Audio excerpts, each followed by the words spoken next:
Really, from the time that I met Butch, my life changed as far as how people treated me. At the time when I met him, he weighed 450 pounds, and people assumed that I was with him because he was a surgeon, and I was quote unquote a gold digger. So they kind of treated me, they had like one eyebrow raised, like, how could you, a supposedly beautiful lady, be with someone who, is that big? And so from that point on, my life changed. I was always trying to um, protect him from the fat haters in the world.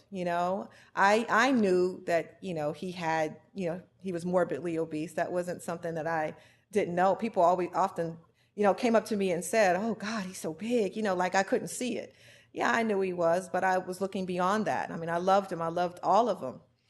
Um, but because I was trying to, um, protect him from the world and protect him from people who were mean, and I don't know, I just was in a protective state. That's just the person that I am.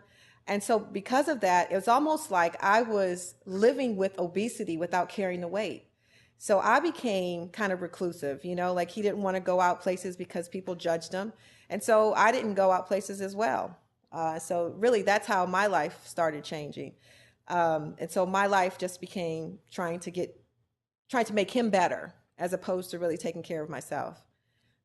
So that's how my life changed. And that's one reason why I'm writing about this, is because I got wrapped up into that without taking care of me. And the old adage where people say, when you're on the airplane, the stewardess will tell you to put your own oxygen mask on before you help your child or someone else.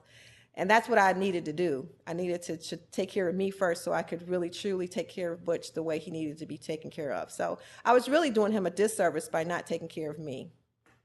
So, so that's why I really wanted to talk about, get this out, because to let people know that other people are struggling with obesity besides the actual person who is carrying the weight.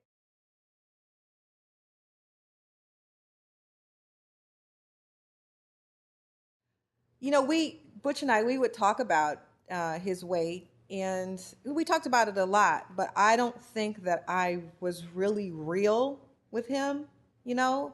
Um, I didn't get down and dirty and just to the gut and the core and just tell him that at times this bothered me. At times I was embarrassed. At times I was angry. At times I was resentful because, it seemed to me like I was raising the kids by myself because he couldn't do certain things. He was limited with his mobility to do certain things. Um, and so I had surfacey kind of, conversations with him, but I really didn't get down and dirty, real with him. And so that's one thing I do regret, and that's why I'm writing my book, and I wrote this chapter, is to give those people who are in the situation I am a voice. Let them know that I understand and that I know that they're suffering silently, but they don't have to do that anymore. They can come out and say, look, this is bothering me. This is the issues that I'm dealing with. So um, yeah, so that's I'm really happy to do this. I mean, it's I feel like this is a ministry for me, I'm happy to do it. It is scary in a way. I feel vulnerable in a way. I don't want to be misunderstood, but I do want people to realize that obesity is going to take a village to help people get over this disease. So it's not just the spouse, it's the family, it's the community, and it's definitely the supporters, and that's who I'm talking to now.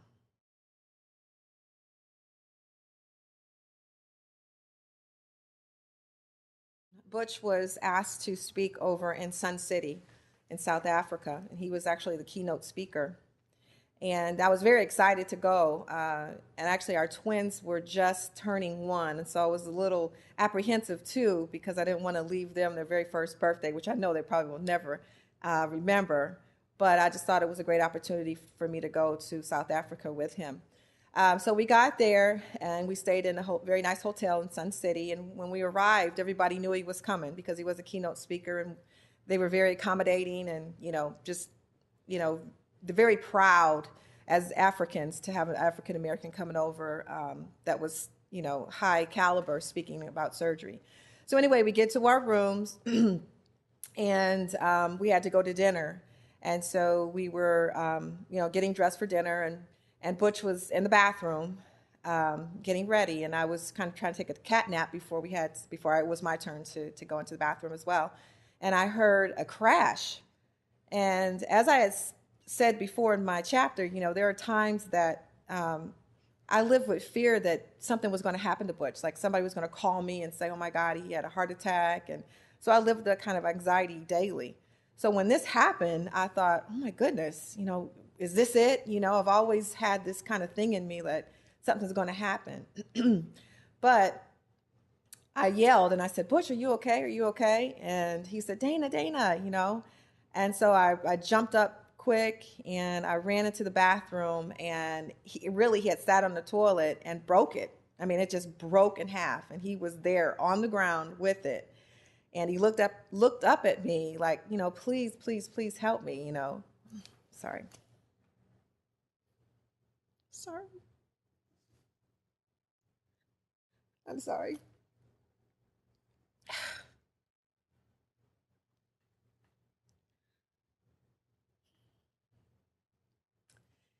I'm sorry. This story gets me every time. I guess he just looked so pitiful to me. And once again, I wanted to help him, and I wanted to rescue him for the situation he was in. So I had to put on a brave face and say, "Listen, come on, it's fine. Let's get up. We're going to go downstairs and we're going to tell these people what happened.